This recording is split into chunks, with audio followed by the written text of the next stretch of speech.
करुणा से परिपूर्ण है माता जानकी। विश्वरूपा जी, आप अग्री करेंगे इन बातों से कि माता जानकी के जीवन से हम ये सब चीजें अगर ले सके तो हमारा जीवन भी सफल हो जाएगा?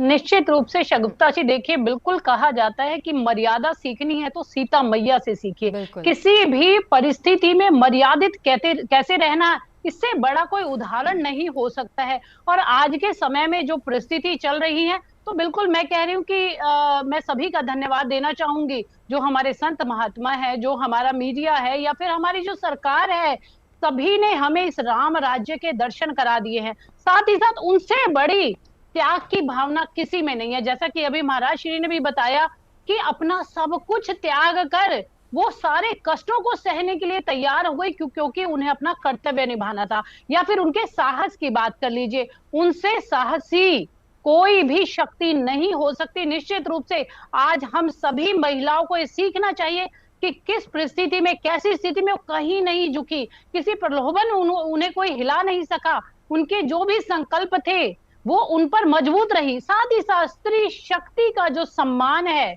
जो उन्होंने अपने चरित्र को बचाकर रखा, ये बहुत बड़ा उदाहरण है।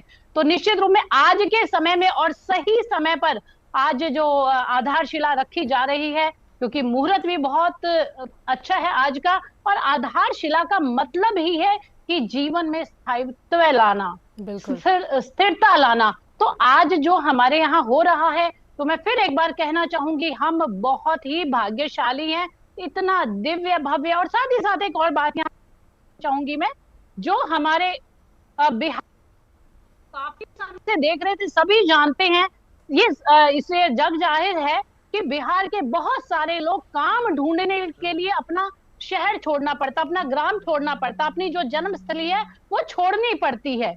आज यहाँ उनके लिए सिर्फ धरती माँ ने आज वही एक समय ला दिया है जब वो अन्न और जल की जो कमी थी, आज उसको पूर्ण करने के लिए आप देखिए, इसके लिए रोजगार भी बहुत होगा बिहार वासियों के लिए। एक नया सवेरा है, नया प्रकाश उनके जीवन में आ गया है। बिल्कुल।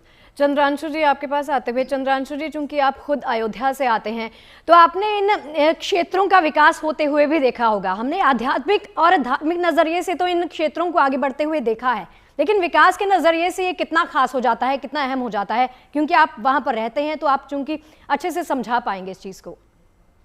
मैं प्रत्यक्ष भूत भावन भोलेनाथ की काशी नगरी को देख रहा हूँ। अयोध्या का निवासी हूँ, तो इसको तो कहना ही नहीं, क्योंकि आप जानती हैं कि अयोध्या का बहुत ही रक्त रंजित इतिहास रहा, खूनों से सना रहा, तो यहाँ लोग बहुत भयभीत होते थे। आज बड़े गर्व का विषय होगा, आपके रिपोर्टर भी आते ही हैं, कई बार डिबेट में सब रहे हैं। अयोध्या का कायाकल्प हो गया और लोक विस्तृता अयोध्या, जो अपनी गरिमा खो चुकी थी, अपनी पहचान खो चुकी थी, हम लोग उपेक्षित देखे जाते थे, खोया हुआ सम्मान अयोध्यानाथ भगवान राम मंदिर के साथ हम लोगों को लौट करके आ गया। अब यहाँ के जितने भी लोग हैं, यहाँ के जो व्यवसायी वर्ग थे, सामाजिक जगत के लोग थे, तो सब के सब हम चाहते देख रहे हैं कि दिन दूना रात चौगुना बढ़ रहे हैं। जिन जमीनों को कोई पूछता नहीं था, यहाँ 1 इंच कहीं नहीं मिल रही है। जो दिन भर में 100, 200, 500 कमाना मुश्किल होता था, वो लगभग अब लाखों लाख रुपए का महीने का इनकम कर रहा है। तो जिस तरह से खुशहाली आती, निश्चित तौर पर अगर पर्यटक बढ़ते हैं तो सभी को रोजगार भी मिलता है, सभी को काम मिलता है। तो निश्चित तौर पर अगर ये भव्य मंदिर बनता है, तो भव्य मंदिर के साथ में केवल मंदिर नहीं बनता, पुजारियों का, परखतिया का, रसोइया की ही जरूरत नहीं पड़ती, क्योंकि अन्य अन्य क्षेत्र भी चलते हैं, अन्य सामाजिक प्रकल्प भी चलते हैं, और तमाम लोगों का आना जाना जब होता है तो उससे कहीं ना कहीं रोजगार भी मिलता है। मंदिर कहने के लिए केवल मंदिर होता है, पर उसमें समग्र समाज का हित सन्निहित होता है। इसलिए मंदिर भी समाज को जोड़ने के लिए, समाज हित के लिए, राष्ट्र हित के लिए, ये एक ऐसा काम है जहां सुखद अनुभूति तो होती है। तरह तरह के परेशान लोग कुछ क्षण के लिए आते हैं, और आने के बाद भी कहीं न कहीं लगातार कुछ न कुछ उनको सुख शांति तो मिलती ही है। पर जब कोई आएगा तो होटलों में रहेगा, रेस्टोरेंट में भोजन करेगा, तमाम कुछ न कुछ यहाँ से रामलला सरकार की प्रतिमा या अन्य कुछ न कुछ लेकर के ही जाएगा। तो निश्चित तौर पर इनको व्यवसाय भी मिलता है, और सब कुछ न कुछ आध्यात्मिक शांति भी मिलती है, व्यक्ति को सुखद अनुभूति भी होती है। तो मंदिर से विकास के रास्ते सारे खुलते हैं, सारे आयाम अपने आप सुलभ होते हैं। हाँ, ये बात जरूर है कि जिसकी दृष्टि शुद्ध है, जिसको ये सब दिखता है अच्छे कामों में, उनको ही दिख सकता है। बाकी निंदा करने वाले तो उनको अच्छाई में भी बुराई कुछ न कुछ नजर आती रहती है। चलिए, और लेकिन इससे ये बड़ा एक अच्छी पहल की गई है और अच्छी पहल के जरिए बहुत सारे अच्छे रास्ते जो हैं वो बाकियों के लिए भी खुल जाते हैं। चंद्रांशु जी, लौटती हूँ आपके पास। विश्वरूपा जी, आपके पास आते हुए, शिलान्यास का ये जो कार्यक्रम विश्वरूपा जी आज संपन्न किया गया है, इसमें जिन भी पुरोहितों का और मुख्य चयनकर्ता का चयन किया जाता है, वो प्रक्रिया अगर आप समझा सकें तो बहुत अच्छा होगा। निश्चित रूप से देखिए, जो ये क्रियाएं होती है, सबसे पहले तो जो पहला क्रम होता है वो मुहूर्त निकालने का होता है। जी। सबसे पहले जो अपने आचार्य होते हैं, आचार्य गण होते हैं, वो मुहूर्त निकालने का होता है। एक आपको बात बीच में बताती थी, शायद वो कहीं मेरे दिमाग से ना निकल जाए। ये शायद आपने भी सुना होगा, जितने भी आचार्य और संत महात्मा वहां गए हुए हैं, वहां आधारशिला शिलान्यास से पहले वो जल भी ग्रहण नहीं कर रहे हैं। तो सबसे पहले ऐसे ही आचार्यों का चयन होता है जो पूर्ण रूप से अपनी वैदिक नियमों के द्वारा ही अपना जीवन व्यतीत कर रहे होते हैं। फिर मंगलाचार के द्वारा कलश यात्रा होती है।